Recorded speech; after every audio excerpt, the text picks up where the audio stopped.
Hello, everybody. Good afternoon. Welcome again to another episode of the Brickroom Biographies. And for the first time, we're attempting to have a conversation that's taking place actually in three different locations. So I'm joined today by Emily Beasley and Maddie Crosby. Thank you, ladies, for hanging out with me this afternoon. So you guys kind of know the drill. I'm going to do just a little bit of introduction so that anybody who's watching who might not know you real well can just at least know a little bit about you, and then we'll kind of get into the more fun questions. Sound good? Sounds good. Okay. So now you guys are both pretty recent. You're two of our younger youth leaders. Uh, Pretty recent graduates. Let's see, Emily, you graduated when? You graduated high Uh, school, 2017. okay? And then Maddie, you graduated just last year, right? That's right. Yep. 2019. Mhm. Okay. So what are you guys both in school now? Are you currently students, college students? Yes. Yep. Okay. And where are you at? What are you studying? I'm at Chattanooga State, and I'm studying early child education. I go to Dalton State College and I'm studying communications. Perfect. Very good. Now, both of you also were students in the youth ministry.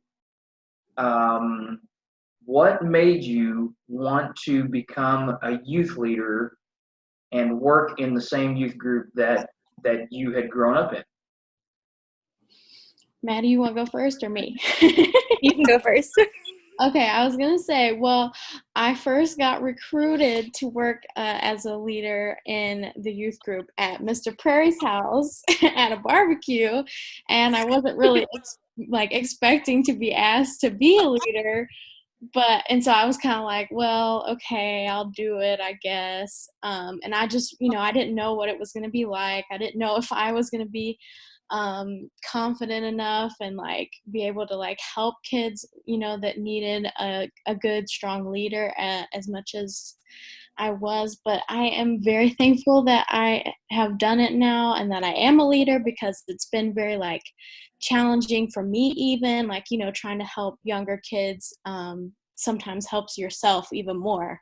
So I am glad that I'm doing it. I got recruited at that same meeting as Emily at the barbecue, and like her, I was like, oh, okay. I wasn't able to do it the first semester of school because of my school schedule. I had a night class on Wednesday nights, which kind of stinks. But I was able to do it this semester, and I really enjoyed, being a part, I guess you could say, youth group, even though I was a leader, because it allowed me to reconnect with the kids that I don't normally get to see all the time. And even though I had worked with them, before, whether it be summer choir or worked with their parents in nursery and stuff, it was kind of nice to get reacquainted with them and see them on a personal level instead of just seeing them, oh, I have to want to watch them and stuff like that. So Yeah. It sounds to me like you both are trying to scare people away from ever coming to my house for a cookout. Just beware.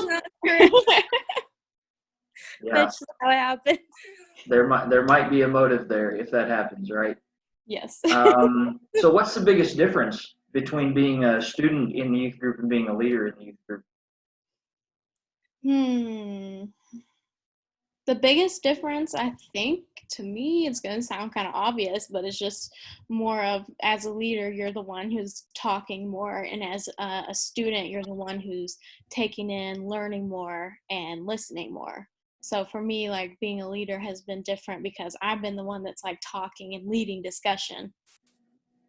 Good. I feel like for me, it's been a big responsibility because I know that they're watching me. When you're a student, obviously the other students are watching you, but they're not watching you as intently as the children are, because they're like, she's an adult. She's obviously gone through, youth group for so long. So that's how I need to be. So it's I kind of have to, make sure I'm doing all the right things and saying all the right things. And so. Well, I think both of you have done an excellent job, and so I'm glad you guys have joined the team. Okay, so that kind of helps people maybe just to be introduced to you. Let's move on to some of the other more fun questions now. So we're about to transition from, I know we were talking about the end of your school years and transitioning into summertime. What is your favorite family summer tradition? Do you have one? What do you look forward to most during the summer that is typically something that you or your whole family or just you personally look forward to every summer? Wow. I would say I most look forward to the 4th of July picnics that we usually have at Grace. Which who knows if we'll have that this year, but That's true. and then sometimes we go to like a water park like Splash Country, and that's really fun. Good. I love going to the beach with my family. We try to go in May when it's not too hot, but since I graduated this past May in 2019, we went in July, so it's obviously a lot hotter, but I just enjoy going to the beach with my family. We've gone to the same hotel since I was like 2, so Really? yeah, we've met a lot of City? family friends and stuff like that. So What city? What beach do you normally go to? Daytona. Okay. We stay at Ocean Court, Okay. which is English owned. So Really? yeah. So it's almost like going to Great Britain. I mean, not really, but I mean the owner, his parents were obviously from England, and then he comes down here, periodically throughout the year, Gotcha. to do maintenance on stuff like that. Yeah. I've been to Daytona once. We enjoyed it. Mm-hmm. Cool. What hobby would you like to start if time and money were no issue? What hobby could you see yourself getting into? Wow. For me, if time and money were no issue, I would definitely try to learn how to play guitar and write and sing and produce my own music. Because didn't you start out, or weren't you at least thinking about going into a music, like you were going to major in music, you were going to study music, I think, at one time? Yeah, I was going to study music education, and then I kind of realized it wasn't like a good fit for me because I there was a lot that I still didn't know. I was kind of like behind everybody else, and I was like, well, I'll just do that on the side as my hobby and what I love to do, but then I'll like get a good degree for a steady job. Okay, good. That's a good choice. I'm trying to think. I don't do a lot. So, I mean, I love to read. So, if money wasn't an issue, I'd buy like all the books I could possibly buy. So, that's about it. Okay. Yeah. What are you reading right now? I'm trying to think. I have a whole stack of books I'm reading. So, there's a movie on Netflix. It was 5 feet apart. Emily, do you know what I'm talking about? I do, yeah. I just started reading that book, and it's really cute, but it's kind of sad. Yeah, I thought the rule was 6 feet apart. It's 5. Well, that's true. You need to rewrite it. Yeah. That's the pre-quarantine edition? Yeah, I mean, Okay. the characters, they have cystic fibrosis, so they have to be 5. Don't spoil it. People might want to watch. I'm just giving you a background. Okay. That's why it's called 5 feet apart. Okay. Good. And you probably have a lot more time to read now because of classes finishing up for the summer. Yeah, so that's right. That's a good hobby. All right, moving on. What historical figure would you most want to meet and talk to and hang out with? Somebody from the past, somebody who's not alive anymore. I think you know the answer to that. I know the answer. I probably do, but go ahead and tell everybody else anyway. It'd be Elvis Presley. Emily. The king. The king of rock and roll, I guess. Okay. Yeah. Elvis Presley.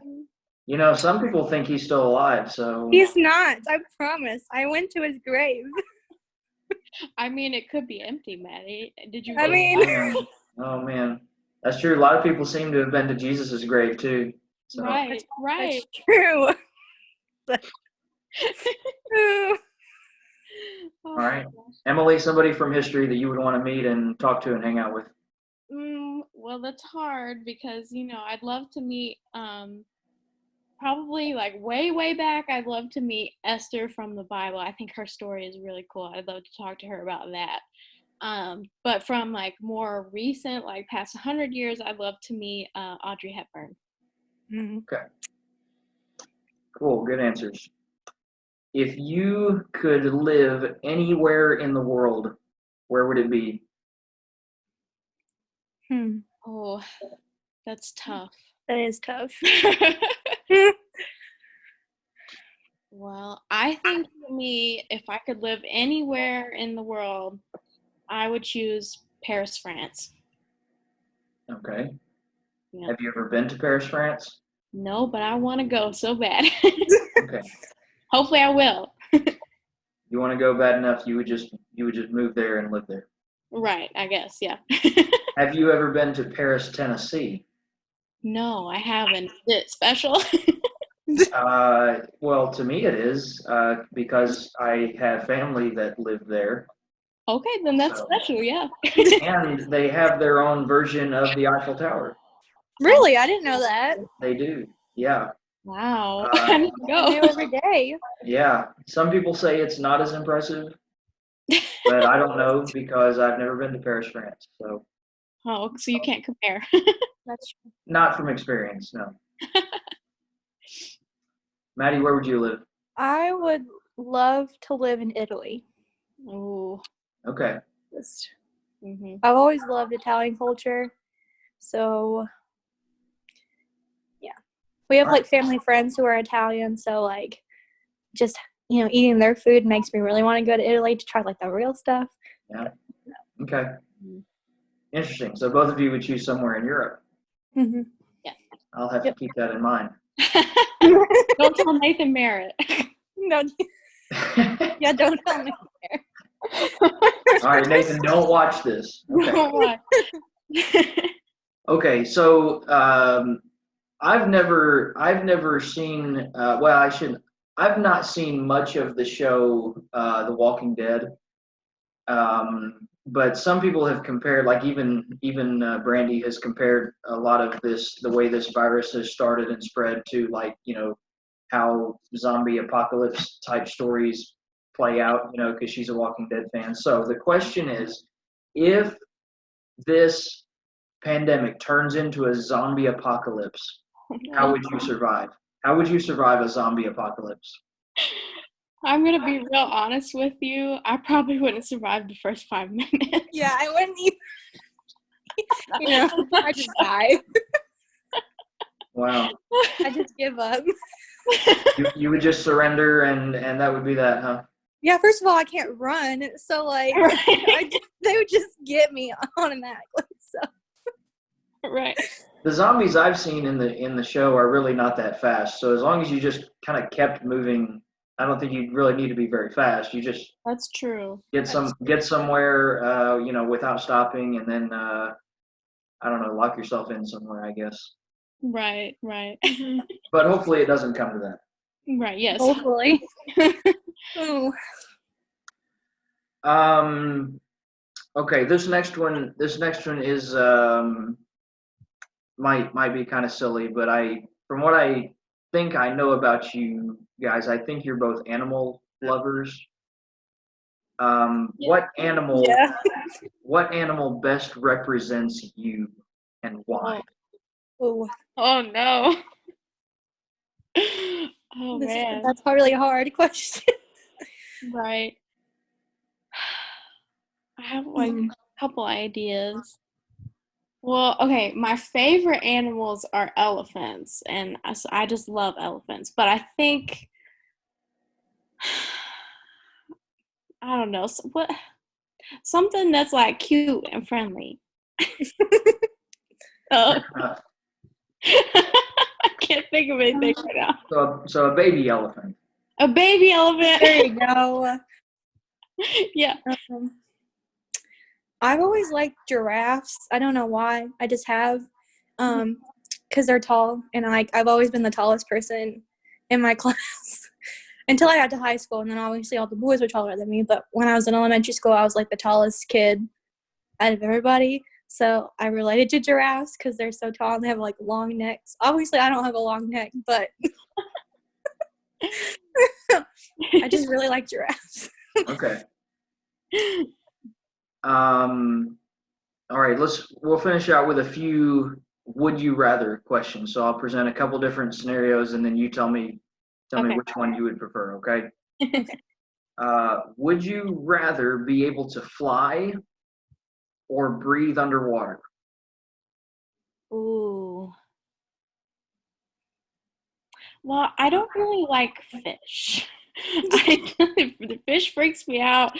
Seafood freaks me out. Like animals under the sea. I'm not a fan. Well, so don't think of it like permanently. Like you wouldn't have to live underwater, but Okay. like, just for exploration purposes, would you rather be able to fly and see things from above or like, breathe underwater and swim, through the ocean and explore the depths and that kind of thing?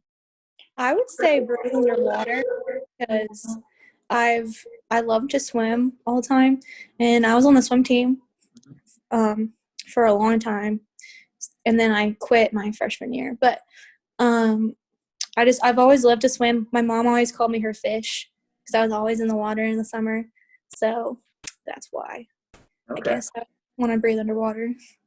Okay, cool. I think I would choose flying because I love like roller coasters and I love when they make you feel like you're flying, and I just think that would be so amazing to like just whenever I want fly and see stuff. Yeah. Okay. Next one. Would you rather, if there was no negative effects either way, okay? Would you rather never have to work again or never have to sleep again? I would choose never have to work again. Yeah, me too. Really? I like Yeah. to sleep. Sleeping is a good hobby. I'm just saying. Right. Okay. All right, last one. Would you rather only be able to eat sweet foods, so sweets, for the rest of your life, or salty foods? You can only choose one, sweets or salty. Mm, I am a sweet tooth. I unfortunately love sweet stuff, so I would have to choose sweet. Me too. Yeah, I'm definitely a sweet tooth too. Hmm I So love ice skip cream. so skip the main courses and go straight to dessert. Is that what you're Yeah. saying? Yeah. Yes, yeah. Okay. All right. Well, I think that about covers it for today. Thank you, ladies. That was fun. It Yeah, was for sure. fun.